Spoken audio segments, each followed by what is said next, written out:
Salut, ça va, comment tu vas? Ouais, je vais. Bonjour à tous, bienvenue sur ma chaîne. Bonjour à tous, bienvenue sur ma chaîne. Alors aujourd'hui, j'aimerais vous parler du lait pour bébé, donc de 0 à 3 ans. Le but étant vraiment de vous aider à trouver le meilleur lait pour votre enfant. Sachant que je ne suis pas médecin ni nutritionniste, je me base vraiment sur mes connaissances que j'ai pu acquérir en faisant un tas de recherches pour mon premier. Voilà. Donc dans un premier temps, nous allons voir le meilleur lait pour votre enfant et dans un deuxième temps, les alternatives qu'on peut y trouver. Voilà, c'est parti. Le meilleur lait pour votre enfant. Donc le meilleur lait, vous vous en doutez, c'est le vôtre. Voilà, donc c'est un lait qui est inimitable. Malgré tout ce qu'on peut, vous dire ou tout ce que vous pouvez entendre, votre lait ne peut pas être imité. Il faut savoir également que chaque lait finalement est adapté à votre enfant. Donc le lait que vous allez produire pour votre premier par exemple va être différent de celui que vous allez produire pour le deuxième. Donc ça c'est aussi intéressant à savoir. Après donc ce qu'on peut rajouter. Donc en conclusion, votre lait est complexe et inimitable. Il favorise en fait le développement du système immunitaire de votre enfant, donc ce qui finalement l'aidera pour le reste de son existence. Ça stimule donc le développement immunitaire, les capacités intellectuelles, ça diminue un tas de maladies, que ce soit chez votre enfant ou chez vous quand vous allaitez. Voilà. Donc ça c'est basé vraiment sur un tas d'études. J'ai pris quelques notes d'ailleurs concernant les bienfaits de l'allaitement. Donc pour votre enfant par exemple, donc apparemment un enfant allaité diminuerait donc les risques d'anémie, de gastro-entérite, de diarrhée, de maladies des voies respiratoires, de rhume, etc. Et apparemment donc pour les maladies des voies respiratoires, pardon, ça diminuerait également le risque d'hospitalisation. Voilà. Ça protège également contre plusieurs maladies, notamment l'obésité, la maladie de Crohn, les ulcères, le diabète, leucémie, etc. Donc ça c'est vraiment des études médicales qui ont été menées. Donc le lait maternel également varie en fonction des jours, des semaines, etc. En fonction en fait de ce que vous mangez. Donc ça c'est intéressant parce que ça développe en fait le goût de votre enfant à la nourriture variée. Donc forcément, en fonction de ce que vous mangez, votre lait aura un autre goût et du coup votre enfant va apprendre finalement à avoir différents goûts en fait, à aimer différents goûts grâce à cela. Parce que c'est vrai que quand vous donnez toujours le même lait, donc par exemple un lait basique en poudre, ça restera toujours le même goût. Donc ça ne développe pas finalement ce sens du goût. Donc ça c'est aussi intéressant à savoir. Après pour les aspects pratiques, donc le lait maternel donc, est écologique, économique et pratique dans le sens où il n'y a pas de préparation à faire, il n'y a pas à penser à quoi que ce soit, c'est instantané, donc ça c'est hyper intéressant. Franchement quand on passe au biberon, c'est plus du tout la même chose.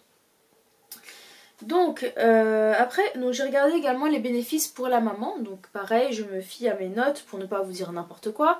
Les bénéfices de l'allaitement.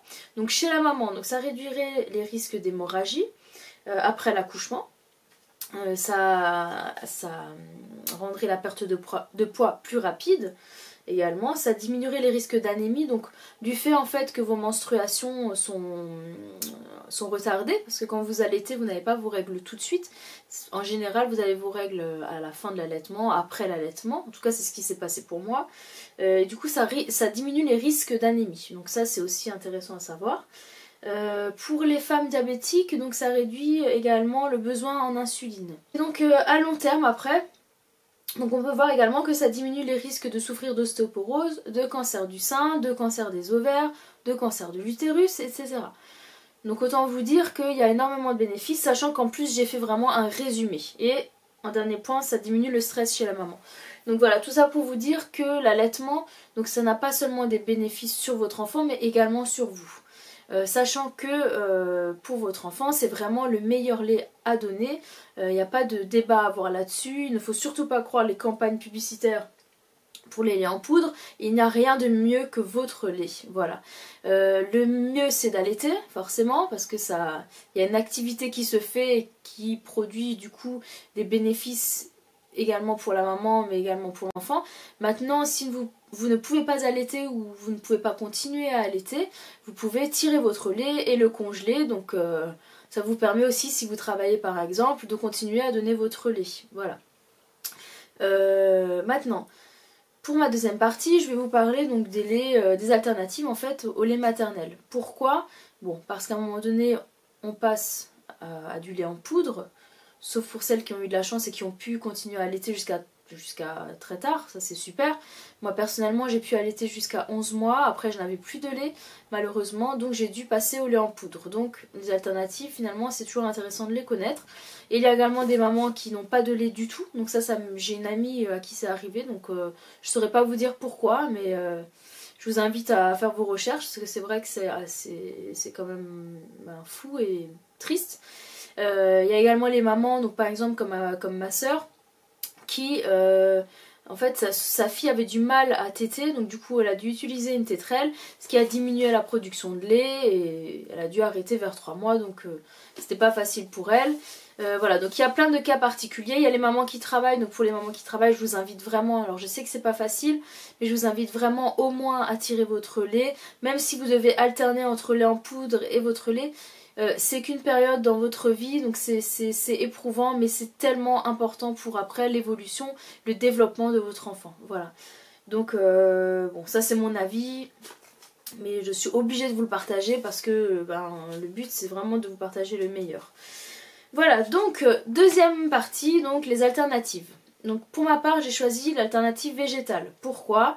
Parce que d'après pas mal d'études qui ont été effectuées, on assimile mieux tout ce qui provient des végétaux, contrairement à ce qu'on peut penser. Maintenant je sais que dans certains esprits c'est encore difficile à croire parce qu'on nous a tellement conditionnés qu'on n'arrive plus à se dire qu'un végétal finalement peut nous apporter beaucoup plus qu'un lait par exemple qui provient d'un animal. Maintenant en tout cas moi c'est vraiment la conclusion que j'ai tirée. Ça n'engage que moi, mais vu que je veux le meilleur quand même pour vous, donc je vous conseille vraiment de prendre le lait végétal. Maintenant quand je parle de lait végétal, je ne parle pas du lait qu'on trouve en grande surface, boisson d'amande, boisson d'avoine, etc. Je parle vraiment du lait infantile qui est créé spécialement pour les enfants. Donc pour ces laits là, personnellement j'ai testé 2 marques, donc la marque Prémy et la marque Mandorlait. Donc ce sont 2 marques françaises, donc c'est produit en France et ça vous permet finalement d'avoir quand même un gage de qualité et bien sûr c'est bio. Donc voilà, donc j'ai été très satisfaite. Vous avez le Prémy amande et le Prémy riz. Personnellement je préfère le Prémy amande qui apparemment, donc je crois que ça ne commence qu'à partir du 2e âge pour le Prémy amande. Bon, je ne l'ai pas utilisé pour le premier âge, donc il faudrait regarder. Mais vous avez également le Prémy riz, donc celui-ci il me semble qu'il commence au premier âge. Sachant donc pourquoi je préfère le Prémy amande, c'est par sa composition. En fait il y a également des algues, de la spiruline, donc ça c'est hyper intéressant dans le développement de l'enfant et pour vous aussi d'ailleurs, c'est hyper bon, mais ça ce sera dans une autre vidéo, on parlera de ça dans une autre vidéo. Et donc en ce moment je teste donc pour le 3e âge bébé Mandorlait, donc qui est également une marque produite en France comme je l'ai dit, et avec une bonne composition, donc voilà. Donc ça c'est les alternatives végétales. Vous avez donc pour celles qui vraiment n'arrivent pas à se mettre au lait végétal, vous avez les alternatives animales. Donc je vous en propose quand même si ce n'est pas ce que je préfère, mais au moins pour éviter que vous donniez du lait de vache, parce que vraiment c'est le pire lait que vous puissiez donner. Donc je sais encore une fois qu'on a été conditionné, que certains vont nous dire oui mais moi je n'ai aucun problème de santé, etc. Il faut savoir que il y a des problèmes de santé qui sont liés justement à cela, mais on n'en fait pas du tout. En fait on n'en fait pas le lien parce que c'est vraiment ancré depuis des générations que le lait de vache, voilà, c'est normal qu'il faut boire du lait de vache, du calcium, etc. Voilà, donc je vous invite vraiment à faire vos recherches parce que le but c'est vraiment de vous résumer tout ça et de ne pas vous faire un débat entier sur le sujet, parce qu'il y a des personnes qui sont vachement mieux placées que moi pour le faire. Mais vraiment je vous invite à faire vos propres recherches pour essayer de comprendre finalement les informations que je vous donne, essayer de vous faire votre propre avis. Voilà, donc pour les alternatives animales, vous avez encore une fois la marque Prémi, donc qui fait la marque Prémi Chèvre et la marque Prémi Brebis. Prémi Chèvre, donc je vous conseille dans un premier temps de prendre le Prémi Chèvre. Pourquoi? Parce que le lait de chèvre est plus proche de notre lait que le lait de brebis ou le lait de vache. Voilà, donc c'est le mieux à faire. Et dans un deuxième temps, vous avez le Prémi Brebis, qui est également une solution si jamais il y a des ruptures de stock ou quoi. Vous pouvez toujours après balancer sur le Prémi Brebis. Voilà. Donc, le point négatif, si je puis dire, c'est le prix. Donc c'est vrai que ça a un coût. Ce sont des laits qui ne sont pas donnés, mais c'est vraiment un gage de qualité.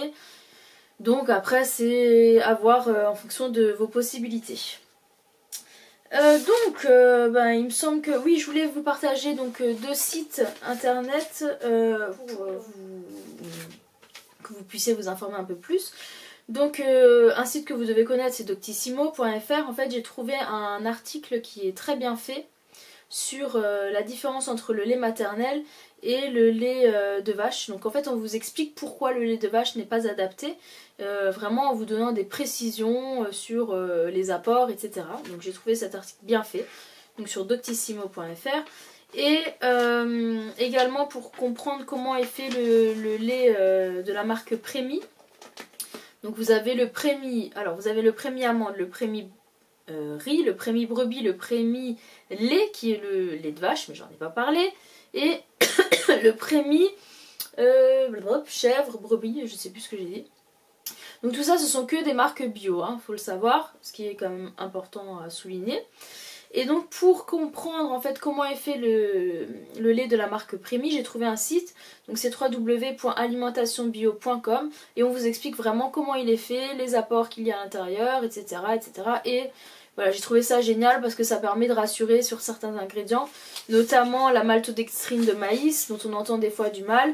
Il faut savoir que la leur est de bonne qualité, elle n'est pas composée de lactosérum en fait, le lactosérum étant un produit en fait que certains utilisent, surtout hors France, pour réduire les prix. Voilà, il n'y a pas de glutamate dans le Prémi, etc., etc. Mais je vous invite vraiment à lire cet article-là qui est très très bien fait. Voilà, donc en conclusion de tout ça, bien sûr, je vous invite vraiment à allaiter ou à donner votre lait. C'est vraiment le meilleur conseil que je puisse vous donner. Je sais qu'aujourd'hui, il y a de moins en moins de mamans qui allaitent. Il y en a beaucoup qui ont du mal avec ça. Il y en a, enfin, j'ai vu des vidéos aussi ahurissantes sur des caméras cachées, sur des mamans qui allaitaient, les remarques qu'elles ont pu avoir, etc. Personnellement, je n'ai jamais eu de remarques. Et puis franchement, il n'y a rien de plus important que la santé de votre enfant. Donc je vais également vous faire une vidéo sur l'allaitement, donc pas sur l'allaitement en général, mais sur mon expérience. Donc ça complétera bien en fait cette première vidéo. Et le but étant encore une fois de vraiment vous motiver et puis voilà, de vous dire que c'est qu'une passe, c'est qu'une phase, mais c'est vraiment le meilleur que vous puissiez faire pour votre enfant. Et je pense vraiment, j'en suis persuadée, que la majorité des mamans, elles font des enfants, mais que le but c'est de leur donner le meilleur. Donc voilà. Donc je vous laisse sur ces mots-là. N'hésitez pas à me laisser vos commentaires, à me poser vos questions, à partager votre expérience, à partager la vidéo également. Et à vous abonner, donc voilà, c'est gratuit. Je vais faire des vidéos sur un tas de sujets différents. Il n'y aura pas que sur les enfants, il y aura vraiment surtout tous les sujets. Franchement, ce sera hyper varié, donc vous verrez. Et en attendant une prochaine vidéo, je vous souhaite une bonne journée et puis je vous dis à bientôt. Salut!